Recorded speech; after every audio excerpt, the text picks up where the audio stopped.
Muy bien, estos dos primeros versículos nos habla de el sacrificio verdadero de la cristiana y el cristiano. El sacrificio verdadero de la cristiana y el cristiano.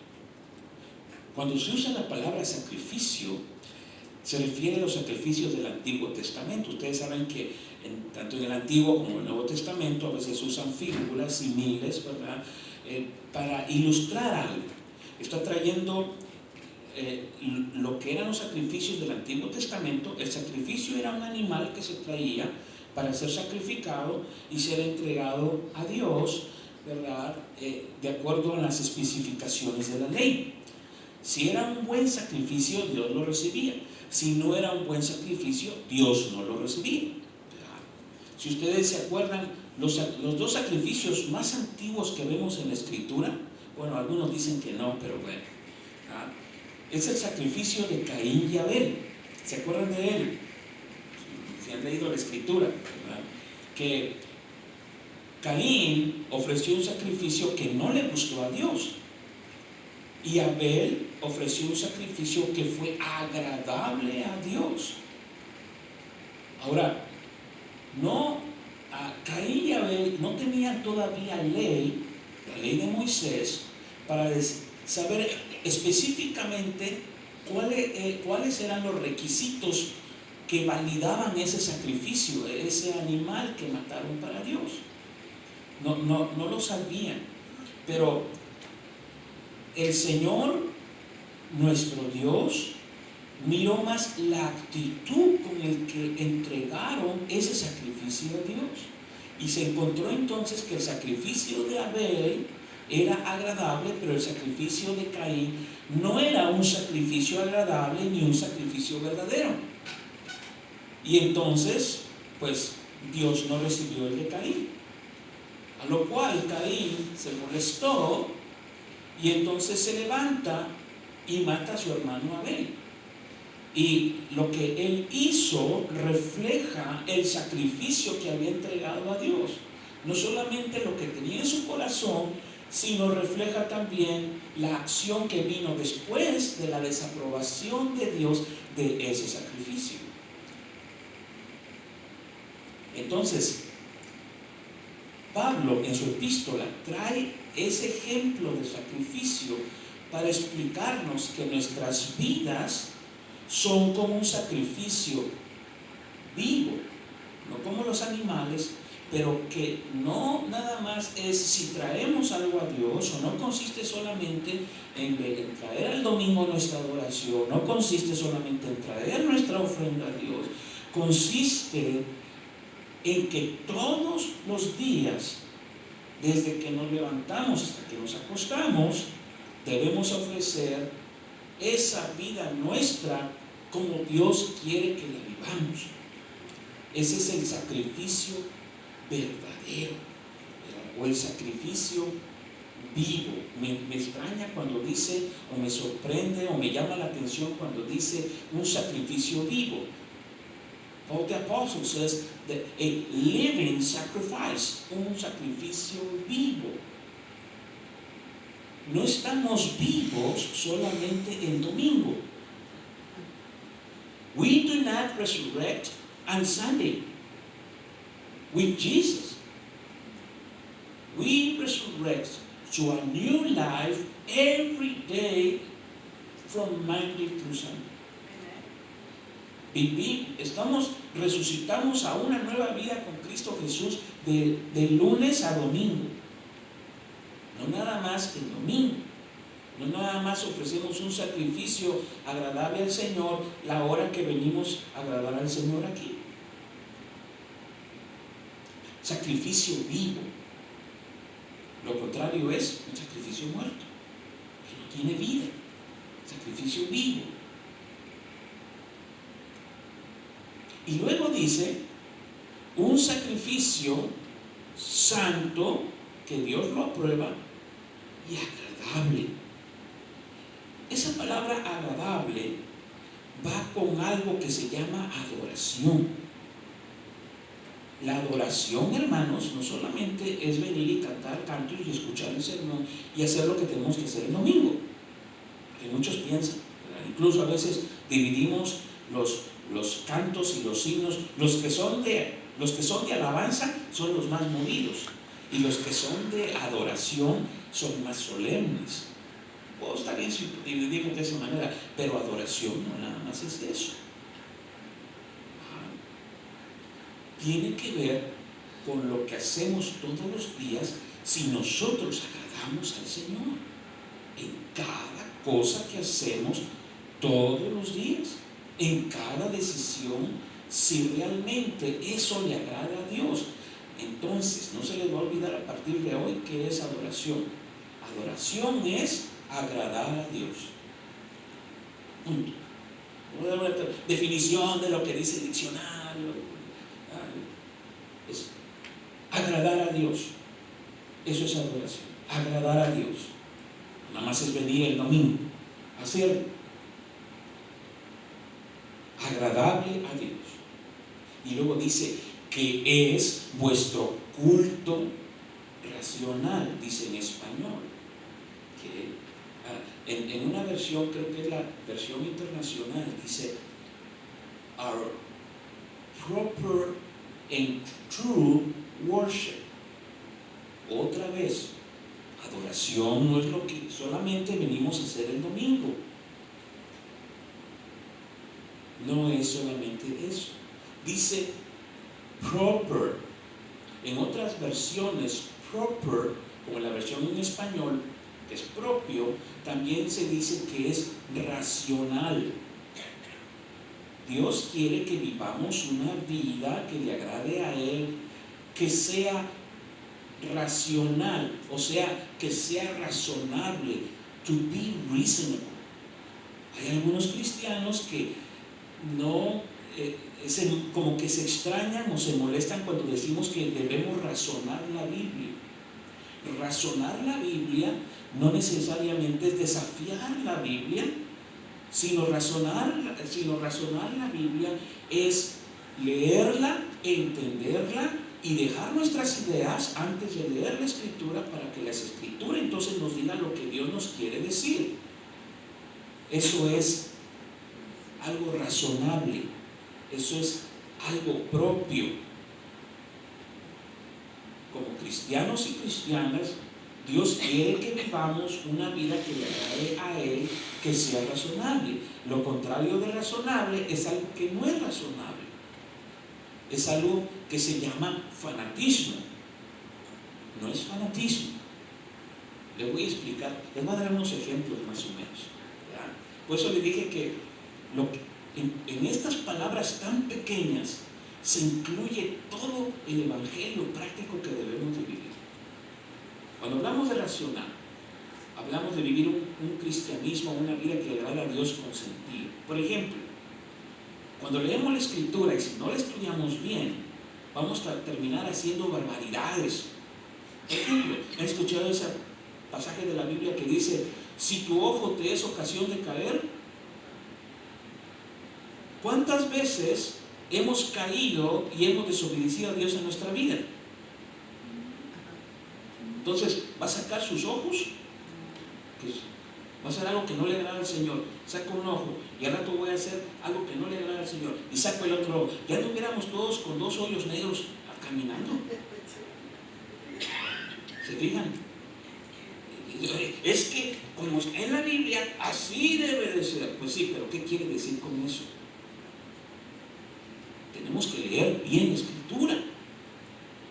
Tenemos que ser razonables cuando vamos a la Escritura, para entonces vivir una vida razonable, una vida que agrada a Dios razonable, ¿verdad? Por ejemplo, voy a dar otro ejemplo. Cuando dice la Escritura, le dijo al joven rico Jesús: anda, vende todo lo que tienes y vienes y me sigues. ¿Significa eso que usted va a vender su casa y va a vender su carro y se va a quedar solamente con las chanclas que trae y las garras que trae puestas? Ok, nos habla de un evangelio razonable, de una vida que agrada a Dios, que hace sentido. ¿verdad? Por ejemplo, cuando el apóstol Pablo habla en Efesios de que no tenemos lucha contra carne y sangre, sino contra fuerzas espirituales de maldad en las regiones celestes, significa que todos los días, todo lo que no me agrada, voy a encontrar un diablo detrás de él. El compañero de trabajo me saluda muy rudo. Es que es un diablo, es que el diablo los caga. Y si esta señora en H&B, ¿verdad?, me hace una cara o me avienta las cosas en la bolsa, esa señora tiene al diablo. Y este tiene al diablo, y el otro tiene al diablo. No podemos andar demonizando a todo, porque entonces caemos en algo que se llama fanatismo. Debemos vivir una vida que le agrada a Dios, pero una vida razonable, algo que hace sentido. Por eso tenemos que estudiar bien las Escrituras. Amén. Amén. Muy bien, es algo que le agrada al Señor, ¿verdad? Razonable. Por eso dice que sea vuestro culto racional, dice la Reina Valera en inglés, our proper worship, something that is proper. ¿Ok? Agradable a Dios, que es vuestro culto. Usa la palabra culto. Lo que estamos haciendo ahorita es tener un culto. Ahora, no diga culto en inglés porque se va a escuchar raro. Es a cult. We're not a cult. En inglés se dice, yo no sé, un servicio, ¿verdad? Y nosotros decimos en español el culto, ¿verdad? En inglés no es lo que significa en inglés. Es a cult, es a different thing. ¿Okay? Muy bien. Versículo 2. No se conformen a este siglo. No se conformen a este siglo. Cuando dice no se conformen, habla, según el idioma que está escrito en la Escritura, que es griego, do not mold into the pattern of the present time. No te amoldes al patrón que sigue la mayoría del tiempo presente. El patrón del tiempo presente. ¿Qué significa esto? Me gustan algunos dichos que no son en la Biblia, pero de cierta manera tienen una veracidad bíblica. Por ejemplo, se dice, no significa que porque todos lo hacen, significa que es correcto. Cuando digo, es que todos lo hacen, tenemos que tener cuidado con esa expresión, es que todos lo hacen. No significa porque todos lo hacen, es correcto. Y para eso necesito tener mis principios en la palabra de Dios bien establecidos para entonces poder discernir qué es lo que está bien y qué es lo que está mal. No es porque todos lo hacen. Por ejemplo, si usted, el sistema en el que hace clock out en el trabajo, le permite, tiene que salir usted a las 5 de la tarde, y si usted puede salirse 10 minutos antes y no le afecta, pues me salgo 10 minutos antes. ¿Y por qué te sale 10 minutos antes? Pues es que todos lo hacen. ¿Dónde está nuestra integridad? Pues no debemos amoldarnos a lo que la gente hace, aunque no sea correcto. Hay algo que se llama integridad, es hacer lo que es propio, ¿verdad? Aunque nadie te vea. ¿Sí? Otra de las maneras, hay mucho que pude decir, pero algo muy breve, para que podamos entender lo que el apóstol nos está diciendo, ¿verdad? Cuando no nos debemos meter en el molde que la gente se mete en el tiempo presente. Algunas Biblias ponen conforme a este mundo, aunque no dice mundo en la Biblia, pero hace sentido. El mundo es el sistema que rige la mayor parte de la gente, la moral y los principios, que a veces no son buena moral ni tampoco son buenos principios. El tiempo presente, todo el mundo. Otra de las razones que no debemos meternos al molde que la mayor parte de la gente vive y que está en la Escritura y que lo dice es, no debemos ser esclavos de los prestamistas. Dios nos llamó a ser libres. ¿Por qué tienes que endeudarte en algo que no es necesario endeudarte? ¿Qué dice la Escritura? Teniendo que comer y teniendo que vestir y teniendo a tu familia y teniendo tu casita, aunque sea chiquita, con eso debemos estar contentos buscando al Señor. ¿Para qué te echas deudas que no puedes pagar? No hace sentido. El mundo lo hace. La mayor parte de la población en los Estados Unidos vive con deudas grandes y deudas que no son necesarias. No tiene por qué endeudarse. Viva con la paz de Dios. ¿Cómo le voy a hacer para pagar esa cosota que compré que está allá afuera, que parece un tanque de guerra? ¿Cómo lo voy a pagar? Y entonces empiezas a comprar la comida más barata de H-E-B para poder pagar el lujo que quisiste comprar. Eso es cuando yo me amarro las tripas para pagar algo que no es necesario comprar. ¿A qué le llamas eso? Ponle el nombre que quieras. Pues yo le llamo esclavitud. Somos llamados a ser libres, no esclavos. Otra frase que a veces le digo, los presos lo usan mucho en prisión. Si tú me respetas, yo te respeto. Eso es lo que dice el mundo. ¿Qué es lo que dice el Señor?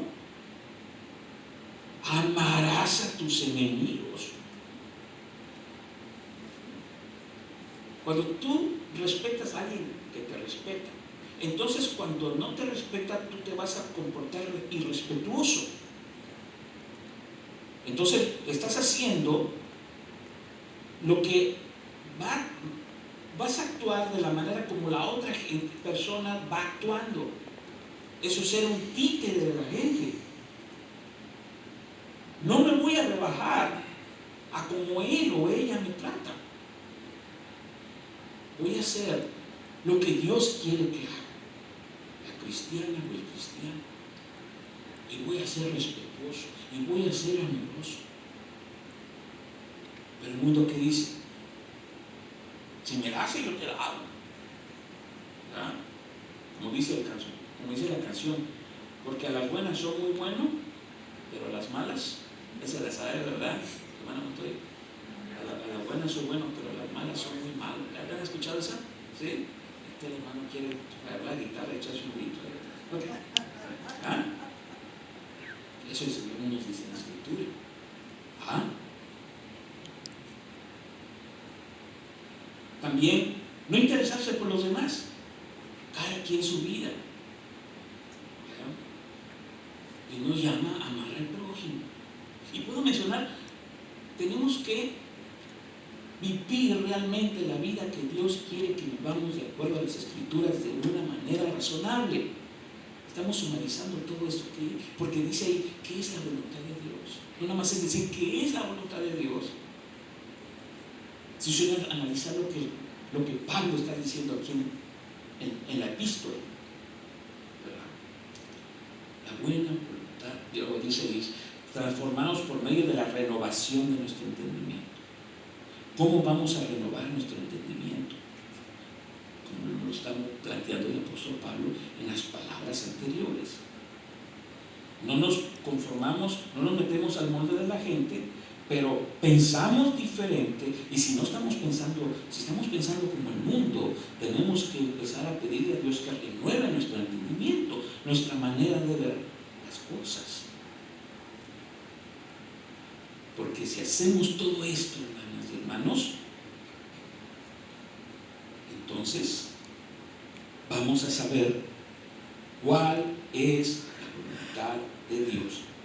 Dice el apóstol, la que es agradable y la que es perfecta. Y le voy a ser honesto, a veces no siempre es fácil saber cuál es la voluntad de Dios. Pero por eso tengo la Escritura